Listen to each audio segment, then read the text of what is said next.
7 call 09 Claude replied. 50,000 spectators suddenly held their breath together. 50,000 people stopped breathing at the exact same instant, not due to a championship point being won, not because of a powerful serve hitting 130 miles per hour, but because a 19-year-old girl from Manila leaned toward a German ball girl during a court changeover and uttered words no one in that arena anticipated. She spoke in German. It wasn't basic phrasebook German, not the hesitant kind you nervously use at a hotel reception. This was smooth, effortless, heartfelt German, the type that develops only after years of real, deep cultural exposure. And Berlin, one of Europe's most historically rich tennis capitals, completely lost its composure. Mobile phones instantly flew up everywhere. Unknown people clutched each other's arms. A lady in the front row covered her mouth with both hands as if she had witnessed something she wasn't sure she was permitted to see. And somewhere in the VIP section meant for icons and important guests, Steffi Graf, the greatest German tennis player ever, went totally motionless. That quiet stillness is what this story truly revolves around. Because when a legend becomes silent in front of something remarkable, it reveals far more than any award presentation ever could. My name is Alex Eala. Remember it, because by the end of this you'll clearly see why this name will resonate throughout the sport for the next 10 years. Let's return to the start, because to truly grasp that instant in Berlin, you must understand what it actually required to create a person capable of such a moment. Manila, 2005. Alex Eala enters the world in a family that already understands athletic greatness from close range. Her father, Michael, had been a professional tennis player. When he observed his little daughter moving on the court, he instantly recognized that this wasn't ordinary talent. It was the rare kind of gift that demands attention or punishes you for neglecting it. So the family took a step most families would consider unimaginable. They sent their young daughter, still a teenager, across the globe to Spain, not to some ordinary training camp, but to the Rafa Natal Academy in Manaker, widely regarded as the toughest and most exclusive junior development setup on Earth. A place where 12-hour training days were just the starting point. Homesickness was seen as a personal challenge to overcome, not something the institution had to fix. The kids who endured it usually turned pro, and even those who didn't emerged stronger than most. Ella didn't merely endure it, she excelled and stood out. She captured the Junior Australian Open title in 2022. Later that same year, she returned and claimed the Junior US Open, becoming the first Filipino athlete in history to win a Grand Slam title at any level, junior or senior. And she achieved this without fanfare, without big sponsors, without the usual support system that propels young stars into the spotlight, and without much notice from anyone beyond the tennis world. But here, what the focus on her victories often overlooks about those years in Manaker. While observers followed her wins and ranking progress, a deeper transformation was unfolding beneath the surface, one unrelated to her backhand, footwork, or competitive mindset. She was turning into a true global citizen in the fullest sense. The Rafa Natal Academy is a multi-language environment. Young players from dozens of nations train side by side. Coaches switch languages during sessions. The setting requires flexibility not only in physical skills but also socially, linguistically, and culturally. Ella took in everything. Throughout her junior years, she journeyed widely across Europe, playing in German-speaking regions and spending significant time in places where German felt completely normal. No one gave her formal German homework. No one made her take a language exam. She simply observed and absorbed. She listened carefully. She connected with people on their own terms because that's the type of individual she naturally is. And this is why it holds such importance. Most pro tennis players tour the globe but see it through a limited lens: hotel, court, hotel, airport, repeat. They rarely form real bonds with the locations they visit. They simply pass through. Ella did something else. She allowed those places to truly become part of her. By the time she reached Berlin for the event that would create the most discussed non-tennis moment in recent women's tennis, she wasn't coming as an outsider. She arrived as someone who had discreetly, and without announcement, made herself comfortable in a language and culture that most assumed would remain foreign to her.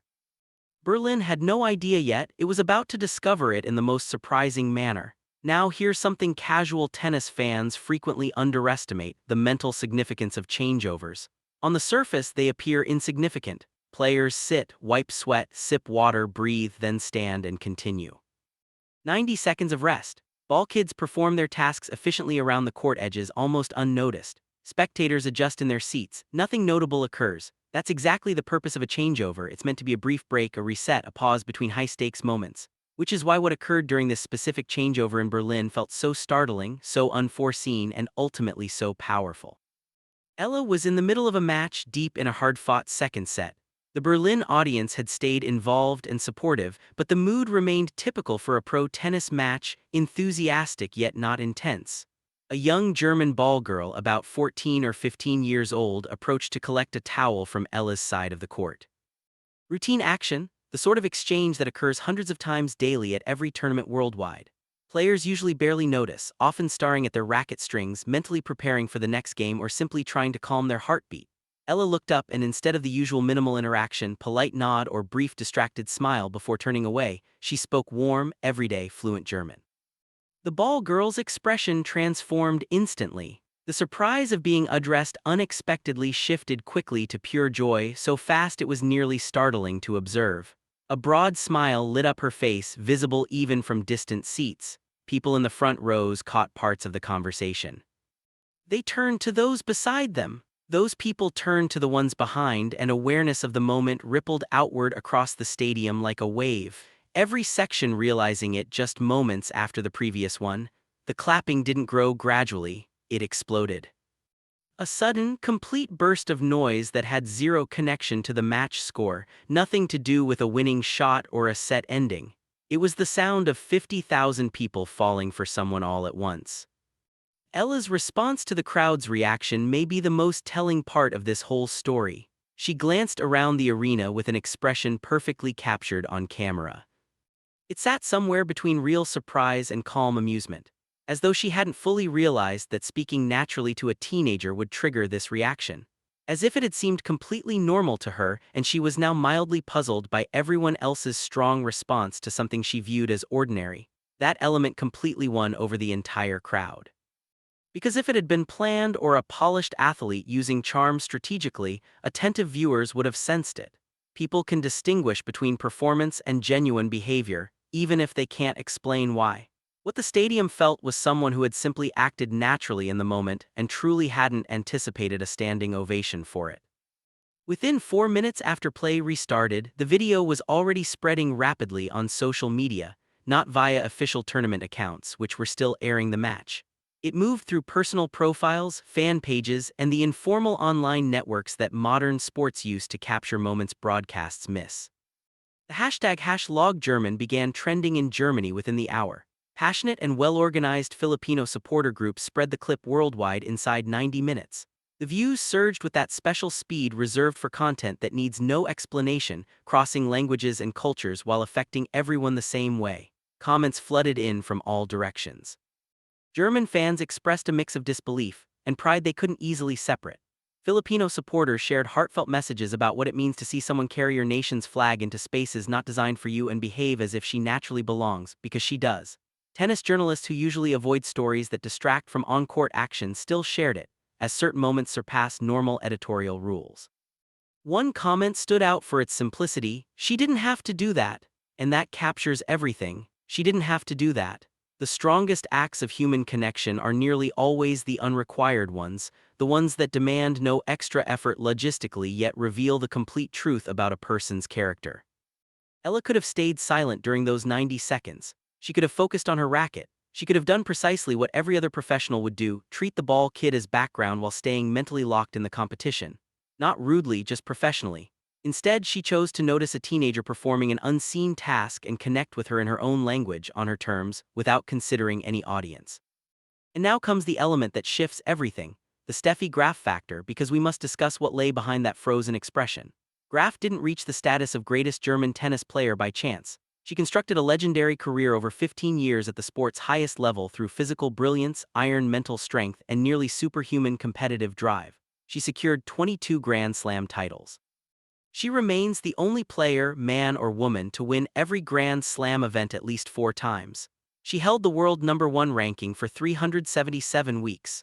She understands better than almost anyone alive what it means to carry a sport, represent a country, and become the figure an entire nation pins its dreams on. Graf has observed countless remarkable events across her decades in tennis. She has seen stars rise and fade. She has experienced historic matches, unforgettable performances, and moments etched permanently in history books. She doesn't become stunned easily. She isn't someone prone to visible shocked emotions, which makes the video of her face during that changeover so powerful because she froze entirely. The look on her face wasn't simple polite admiration from a retired champion watching a promising young talent. It was something far older and more profound. It was recognition. The kind that occurs when you've lived at the pinnacle for a lifetime and suddenly spot in another person the rare quality most competitors never truly possess. The realization that excelling at something is only half of what makes you truly meaningful. The other half exists in how you treat those around you when there's no benefit to be gained. Graf built her career as a sport ambassador largely through her achievements, discipline, and the massive impact of her accomplishments. What she saw Ella do in those 30 seconds was entirely different. She witnessed a 19-year-old choose human connection over personal comfort, choose being fully present over mental preparation, choose to notice an invisible worker and make her seen publicly in front of 50,000 spectators without any intention. That cannot be taught. That wasn't part of the Manacker Academy syllabus. That is character, and a woman who spent 377 weeks at the summit of her sport instantly recognizes character when she sees it, because she knows more than anyone that the scoreboard only tells part of the real story. So what does all of this truly signify, not just for that match or tournament, but for the bigger discussion about what this sport is and what it has the potential to become? Women's tennis has long maintained a complex relationship with the idea of belonging. Who deserves to be here? Whose narratives get shared? Which faces show up on the big posters outside major events? Which countries receive serious funding for junior programs that create future champions? Ella's whole presence in this sport challenges those very questions. She emerged from a nation that had never produced a Grand Slam winner. She trained on a different continent. She mastered languages no one forced her to learn. She arrived in Berlin and spoke to a teenager in her native tongue, not as a deliberate message but as a natural instinct, simply as her true self. And by doing so, she made 50,000 people experience emotions they hadn't expected at a tennis match. She made them sense that the sport was larger than they had imagined, with space for more diverse stories, more varied faces, and more different kinds of champions. Steffi Graf became still because she comprehended what she was witnessing. She was seeing the future unfold, not with noise, not through announcements or sponsorship deals or ranking jumps, but quietly in 30 seconds between a teenager and a ball girl during a moment the cameras almost overlooked. Alex Eala didn't orchestrate any of this. She didn't practice it. She didn't weigh the consequences. She simply noticed a person and spoke to her. And that, more than any trophy she has raised or any ranking she will reach, is what will ensure this sport remembers her name long after the final scores are forgotten.